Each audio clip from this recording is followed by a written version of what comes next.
ඉතින් වැඩිදුර ඉගෙන ගන්න තියෙන්නේ ප්‍රතිලෝම සමානුපාතික ගැනයි. ප්‍රතිලෝම සමානුපාතිකයෙන් කියන්නේ එක් රාශියක් වැඩි වෙද්දී අනෙක් රාශිය අඩු වෙනවා කියන එකයි.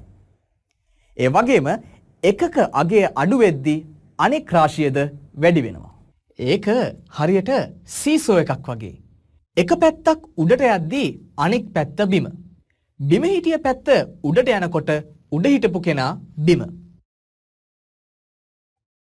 හොඳයි. අපි දැන් ප්‍රතිලෝම සමානුපාතික යෙදෙන අවස්ථා කීපයක් සලකා බලමු. මේ පෙන්වන බල්බේ නිකුත් කරන ආලෝකය මෙන් මෙහි දැක්වෙන 1, 2 සහ 3 කියන කුඩා වස්තුන් මත පතිත වන ආලෝකය අඩු වෙන ආකාරයේ දෙස ඔයාලට දැන් බලන්න පුළුවන්. මෙහිදී ඔයාලට අවබෝධ වෙන්න ඕන බල්බේ සිට කුඩා වස්තුන්ට දුර වැඩි වෙනකොට කුඩා වස්තුව මතට පතිත වන එළිය ක්‍රමක්‍රමයෙන් අඩු වෙනවා කියලා. මෙම අවස්ථාව ප්‍රතිලෝම සමානුපාතිකය සඳහා හොඳ උදාහරණයක් වෙනවා. මෙහිදී දුර තීව්‍රතාවයට ප්‍රතිලෝමව සමානුපාතික වෙනවා කියලා අපිට කියන්න පුළුවන්. මෙය අපිට ගණිතයේදී සංකේතාත්මකව මෙන්න මේ ආකාරයට දක්වන්න පුළුවන්. දැන් ඔයාලට ප්‍රායෝගිකව උදාහරණයක් පෙන්වනවා බලන්න පුළුවන්. මේ රූපයේ දැක්වෙන පාරේ ඈත බලනකොට ලයිට් කණුවල උස අඩු වෙලා වගේ පේනවා නේද? ඒ කියන්නේ මේ අවස්ථාව ප්‍රතිලෝම සමානුපාතිකය සඳහා හොඳ උදාහරණයක් වෙනවා. අපි දැන් ප්‍රතිලෝම සමානුපාතිකය යෙදෙන ගැටලු කිහිපයක් අරගෙන ඒවා විසඳන්නේ කොහොමද කියලා බලමු. දැන් ඔයාලා මුලින්ම කරන්න ඕන මෙහි පෙන්වන ගැටලු හොඳින් කියවලා ඊට අදාළ පිළිතුර කොටුව මත ලබා දෙන්න උත්සාහ කිරීමයි. ඊට පස්සේ මෙහි ඇති තහවුරු කිරීම යන බටන් එක මත ක්ලික් කරලා ඔබ ලබා දුන් පිළිතුර නිවැරදිද කියලා බලන්න පුළුවන්. ඊළඟට මෙවැනි ගැටලු නිවැරදිව සාධන ආකාරයේ මෙහි ඇති පිළිතුරු පැහැදිලි කිරීම බටන් එක මත ක්ලික් කරලා ඔයා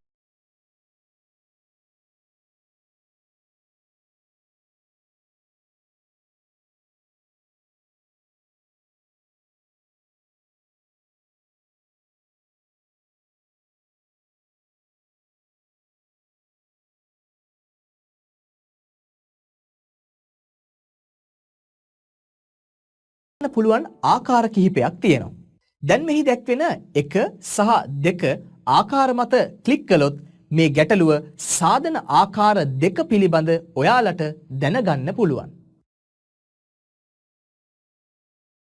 මේ ගැටලුව ගොඩනැගිල්ලක් ඉදිකිරීමට යොදා ගන්නා මිනිසුන් ගණන සහ දින ගණන අතර සම්බන්ධයක් වෙනවා. මෙහිදී ඔයාලට තේරෙනවද ගොඩනැගිල්ල ඉදිකිරීමට යොදා ගන්න මිනිසුන් ගණන වැඩි කළොත් අඩු දින ගණනකින් මෙය සාදා නිම කරන්න පුළුවන් කියලා. ඒ කියන්නේ මිනිසුන් ගණන දින ගණනට ප්‍රතිලෝමව සමානුපාතික වෙනවා කියන එකයි. මෙහි අපෙන් අහලා තියෙන්නේ මිනිසුන් ගණන වැඩි කළාට පස්සේ ගොඩනැගිල්ල හදන්න ගතවන කාලයයි. මිනිසුන් ගණන 10 දෙනා දක්වා වැඩි කළාට පස්සේ ගතවන දින ගණන x කියලා අපි සලකමු. එවිට අපි ළඟ තියෙන දත්ත මෙන්න මේ විදිහට සටහන් කරගන්න පුළුවන්. මේ ගැටලුවේ මිනිසුන් ගණන දින ගණනට ප්‍රතිලෝමව සමානුපාතික වෙනවා. ඒ අනුව මිනිසුන් 5කට දින 8 ප්‍රතිලෝමව සමානුපාතික වෙනවා කියලා ගන්න පුළුවන්. ඒ වගේම මිනිසුන් 10කට දින x ප්‍රතිලෝමව සමානුපාතික වෙනවා කියලත් ගන්න පුළුවන්. ඊට පස්සේ 1 සහ 2 බෙදීමෙන් සමානුපාතික ලකුණ ඉවත් වෙලා 5ට 10 වශයෙන් තියෙන අනුපාතයට xට 8 විදිහට තියෙන අනුපාතය සමානයි කියලා ගොඩනගන්න පුළුවන්. ඊළඟට මේ ලැබුණු වීජීය පදයක් සහිත අනුපාත දෙක භාග බවට පත් කරන්න ඕන. වීජීය පදය ලවය විදිහට තියාගෙන සුළු කිරීම හුඟක් ලේසි වෙනවා. ඒ වගේම අනෙක් අනුපාතයේත් වීජීය පදයට අනුරූප රාශිය ලවය විදිහට ගන්න ඕන. එතකොට මේ ගැටලුවේදී අපිට පේනවා 10න් 5 සමාන වෙනවා 8න් x කියන භාගයට. හරස් ගුණිතයෙන් අපිට 10යි x සමානයි 40 විදිහට සරල සමීකරණයක් ලබා ගන්න පුළුවන්. අන්තිමට x ට ලැබෙන අගය 4ක් වෙන නිසා අදාළ කාර්ය කරන්න මිනිසුන් 10 දෙනෙකු යෙදෙව්වොත් ගත වෙන්නේ දින 4ක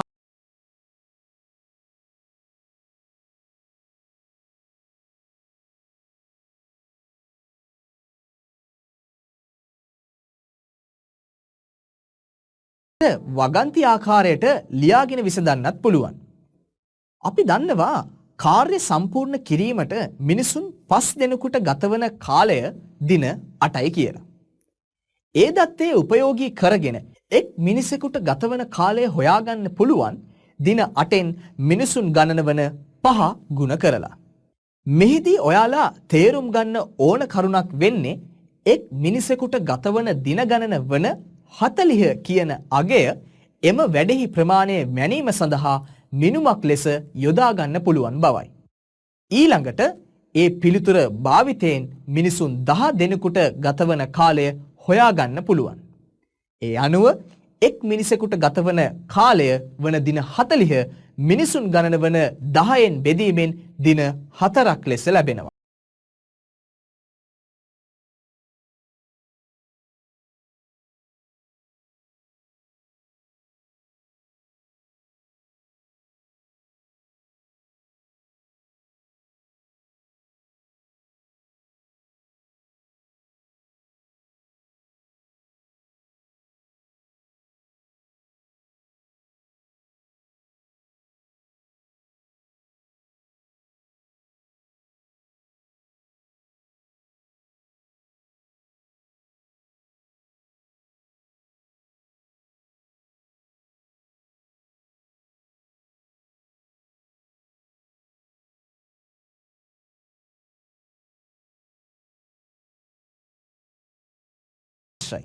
මුලින්ම අපි ගබඩා කරගෙන තියෙන ආහාර තොගය සිසුවෙක්ට කොච්චර කාලයකට සෑහෙනවද කියන එක හොයාගන්න ඕන.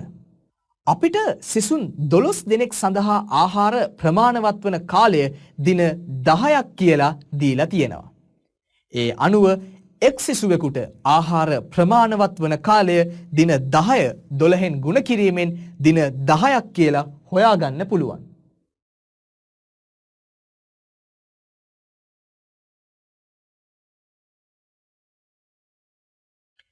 ගැටලුවේ ඊළඟ කොටසේ පැහැදිලිවම කියලා තියෙනවා පළවෙනි දවස් දෙකේදී සිසුන් 12 දෙනෙකුත් ඊට පස්සේ 16 දෙනෙකුත් ආහාර අරන් තියෙනවා කියලා.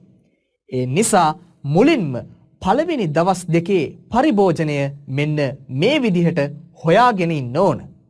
ඒ පරිභෝජනය සම්පූර්ණ ගබඩාවේ ඇති ආහාර ප්‍රමාණයෙන් ඉවත් කර ලැබෙන පිළිතුරෙන් අපිට පුළුවන් ඉතිරි ආහාර ප්‍රමාණය හොයාගන්න. ඒ විදිහට හොයාගත්තාම සිසුන් 16 දෙනෙකුට ඉතිරි ආහාර ප්‍රමාණවත් වන දින ගණන මෙන්න මේ ආකාරයට හොයාගන්න පුළුවන්.